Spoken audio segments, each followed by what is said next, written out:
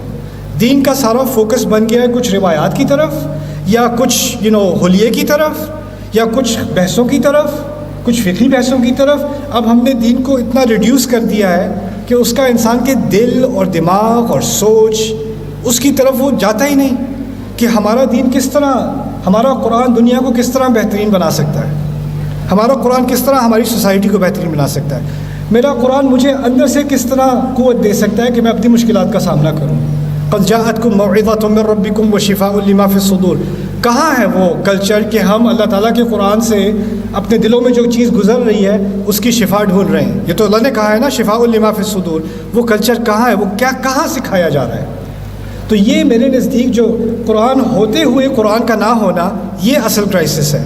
اور اگر یہ کرائسس ایڈریس ہو جائے تو باقی جتنے کرائسس آ رہے ہیں نا وہ مینیجبل ہیں, وہ ان کا کوئی اثر ہی نہیں ہونا. میں اپنے آپ سے پوچھتا ہوں, میں نے جب قرآن پڑھا اور ابھی بھی پڑھ رہا ہوں, تو میرا ایک نقطہ نظر ہے قرآن کے بارے میں, میری سوچ میں ایک چیز ہے, وَكَلِمَةُ اللَّهِ هِيَ الْعُلْيَا, اللہ کا کلام سب سے اونچا ہے.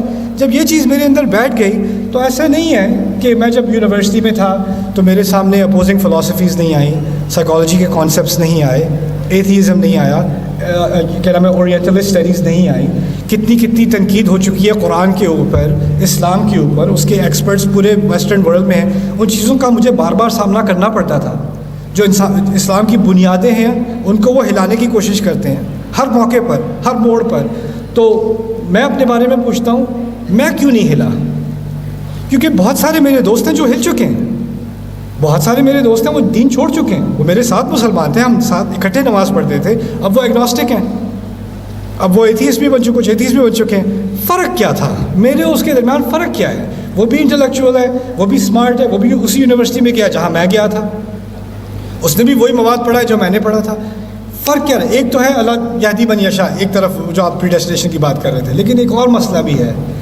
قرآن کی ایک فاؤنڈیشن ہوتی ہے, قرآن کی ایک بنیاد بن جائے نا تو آپ کسی بھی طوفان کا سامنا کر سکتے ہو. میں سوچتا ہوں پیچھے مڑ کے کہ اگر میں قرآن پڑھنے کے بجائے اگر میں نے فقہ پہ سارا زور دے دیا ہوتا اپنا, یا تاریخ پہ سارا زور دے دیا ہوتا اپنا, کیونکہ میرا دماغ ایسا میں ایک چیز پہ فوکس کر سکتا ہوں ایک دفعہ میں, تو مجھے کیڑا لگ گیا, میں نے قرآن پہ فوکس کرنا ہے. قرآن پہ فوکس کرنے سے اللہ تعالیٰ نے مجھے بچا لیا اسی کی وجہ سے. وَلَن تَجِدَ مِن دُونِهِ مُلْتَحَدًا, اس کے سوا تمہیں کوئی بچنے کی جگہ نہیں ملے گی, اس کے سوا کوئی پناہ نہیں ملے گی. یہ میری پناہ بن چکا تھا, اور میں چاہتا ہوں کہ تم سب کی پناہ بن جائے. میں چاہتا ہوں کہ باقی اسلامیات بھی پڑھو, اس میں ایکسلنس کرو, لیکن جو بنیاد ہے ہمارے دین کی اس کو بنیادی جگہ پہ تو رکھ دو. پہلے قرآن پورے دین کی بنیاد ہے, اس کو سامنے رکھ کے پھر سیرت پڑھو, اس کو سامنے رکھ کے حدیث کا مطالعہ کرو, اس کو سامنے رکھ کے فقہ پڑھو. تو یہ چیزیں جو ہیں یہ اب ہمیں میرے خیال سے تو اب ایک اسٹیٹ آف ایمرجنسی ہی ہے, کہ کیونکہ ہم قرآن سے اتنے واقف نہیں ہیں. آپ سمپل سی آپ سے میں نے آج بات کی ہے یا ابتی کے بارے میں, رائٹ؟ آپ میں سے ہاتھ اٹھا لو پہلے کون سن چکا ہے یہ بات. اور یہ میں اس بات پہ فخر نہیں کر رہا کہ آپ نے پہلے یہ بات نہیں سنی, مجھے اس بات پہ افسوس ہے کہ ہم ان آیات سے محروم رہے ہیں.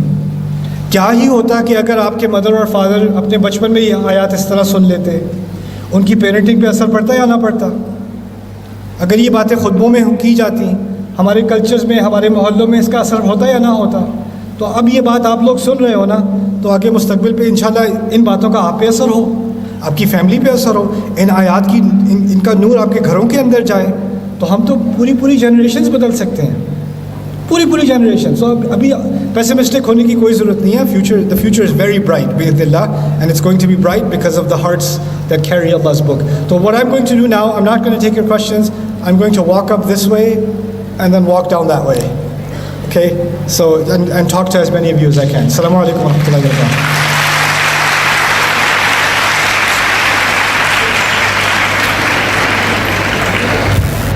Thank you very much, Muhtaram Ustad Nauman Ali Khan sahab. Students, audience, please sit down. Please sit on your seats. Students, آپ لوگ پلیز اپنی نشستوں پہ تشریف رکھیں. ابھی استاد صاحب آپ لوگوں سے انٹریکشن بھی کریں گے, لیکن میری ریکویسٹ ہے پلیز آپ ڈسپلن کو مینٹین رکھیں. تمام اسٹوڈنٹس اپنی سیٹس پہ تشریف رکھیں.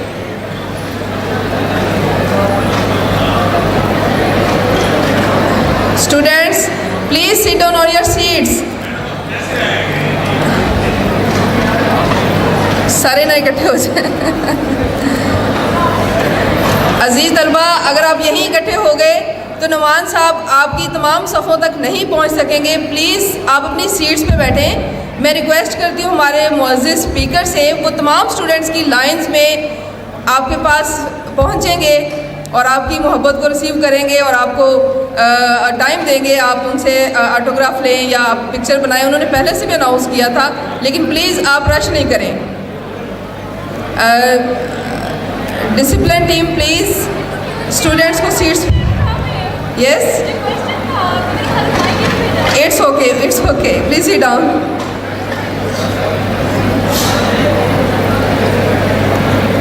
اسٹوڈنٹس, ابھی ہمارا پروگرام ختم نہیں ہوا. ابھی محترم نعمان صاحب آپ لوگوں کے ساتھ ایک بریف انٹریکشن کر رہے ہیں آپ کی لائنز میں آ کر, لیکن ابھی ہمارا پروگرام ختم نہیں ہوا.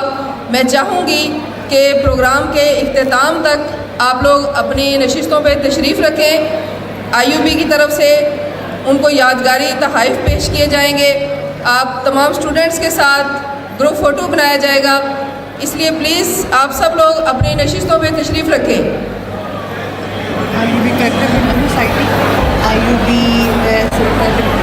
Department of Arabic students club, ان سے کہیں کہ ڈسپلن کو مینٹین کریں. میں discipline duty team IUB students society کی جو ڈیوٹی اس وقت کریکٹر بلڈنگ سوسائٹی جو اس ایونٹ کو فیسیلیٹیٹ کر رہی ہے, عربک اسٹڈیز ڈپارٹمنٹ کے students club, DSA office team, میں تمام لوگوں سے ریکویسٹ کروں گی پلیز اسٹوڈنٹس کو ان کی سیٹس پہ ڈسپلن وے میں بٹھائیں تاکہ ہمارے معزز مہمان تمام اسٹوڈنٹس کے پاس پہنچ سکے.